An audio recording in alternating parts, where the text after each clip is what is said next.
Friday Eve, as we like to call it. Thanks for joining us here for Wake Up Charlotte to Go. I'm Ben Thompson. And I'm Carolyn Bruck. We do have a lot to get to this morning, including a lot of rain on this Thursday. So let's get straight to Larry. Larry, this is all because of Zeta. Zeta, yeah. We've got a tropical storm warning. It's not often you get a tropical storm warning this far inland, but it covers most of the area. Yes, and winds.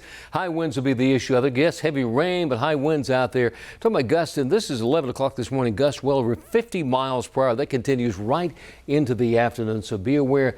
Make sure you're safe out there. You know, we're going to see with all this rain, loosened soil, and that does mean trees could go down.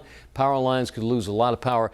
The other issue with the potential for flooding, and that's really the mountains and the foothills. So it'd be Boone, Blowing Rock, Banner Elk, Jefferson, West Jefferson, over towards Wilkes County, all the way down to Morganton, Lenore, and that area could get some very heavy rainfall. As far as our 7-day forecast, today it's going to be a warm afternoon. In fact, by the afternoon, things improve quite a bit. Upper 70s today. Great weather for the game tonight, mid-60s, sunny skies tomorrow, and for Halloween in the daytime, only in the upper 50s. As for the trick-or-treaters, kind of chilly in the evening, but at least it'll be clear skies. Sunday looking all right, and we're back to the upper 60s by the middle of next week with lots of sunshine, and that is your first one forecast, Carolyn. Larry, thanks so much. This morning, thousands of people along the Gulf Coast waking up without power because of what Larry was just talking about, Zeta. This is just incredible video you're seeing here from Biloxi, Mississippi, where the mayor has declared an emergency because of massive storm surge. Officials say one person died from the storm in New Orleans. And Rachel, crews now in our area getting ready for impacts that will happen here. That's correct. So Duke Energy says they are ready to go, ready to respond. In fact, they have 2,600 workers that are ready for a multi-day restoration effort. They also have more than 300 other workers from different regions that are on standby, ready and available to travel today from Indiana, Ohio, Kentucky, and Florida to supplement the Carolina-based crews if they need them. Duke Energy's storm response plan also adheres to CDC guidelines. They've put out a request to all customers to keep distance from their work zones and not to approach crew members. They have also lowered water levels in lakes along the Catawba River to try and control flooding ahead of time.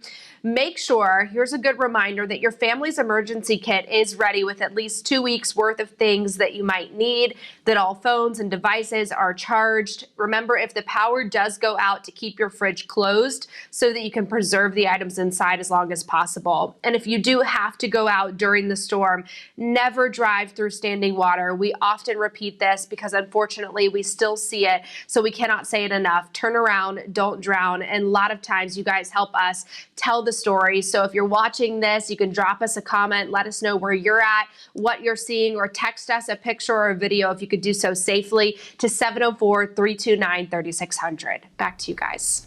All right, Rachel, thanks. All right, turning to top stories in our morning rush. A new election update for North Carolina voters. The state's absentee ballot acceptance deadline is going to stay put. Good Thursday morning. The Supreme Court ruling now means that North Carolina will be one of 22 states that will allow for counting of absentee ballots after Election Day. The highest court ruled that the North Carolina ballots could be accepted and counted as long as they're postmarked by November the 12th.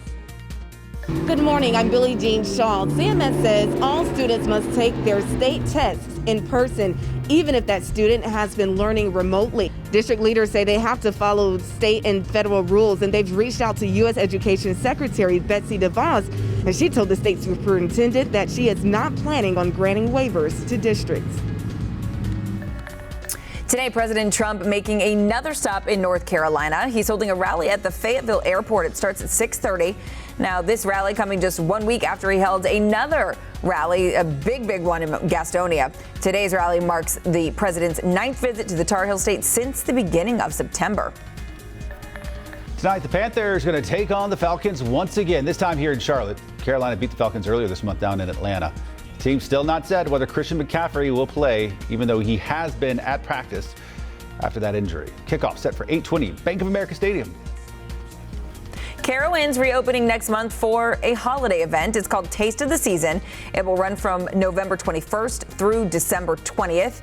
It's going to feature food tastings, we're told, festive-themed areas, live shows, and rides. Now, you have to reserve a spot if you want to go, and reservations open November 9th. They are required to get in. And that's it for your Morning Rush. More news, less time. All right, now to some stories to help keep your family safe and sound today. And if you are tired of working from home, take a day trip to a hotel. Marriott offering day passes so people can work remotely while still getting out of the house. A day pass will get you a hotel room from 6 a.m. to 6 p.m., Wi-Fi, some desk space, and lots of electrical outlets. By the way, you'll also have access to the gym and to the pool to use during your lunch break. Some local hotels doing that, I believe. Yeah. Well, if you are preparing for trick-or-treaters this weekend, buy half as much candy as you normally would.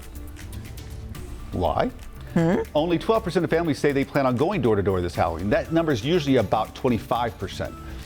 But kids aren't letting that change ruin their spooky spirit. Nope, the majority of kids say they are fine with or even excited about new ways they are celebrating this year, so long as it still involves candy.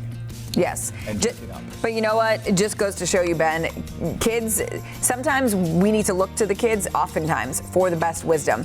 Trying to find the silver lining and everything, right? They're like, it's fun. We get new stuff this year. Exactly. Whereas we're all lamenting about not having the exact traditional trick-or-treating. Either way, it's going to be a good time. Grown-ups ruin everything. Yeah. Make sure to watch us each and every morning starting at 4:30 on Wake Up Charlotte. Have a great rest of your day.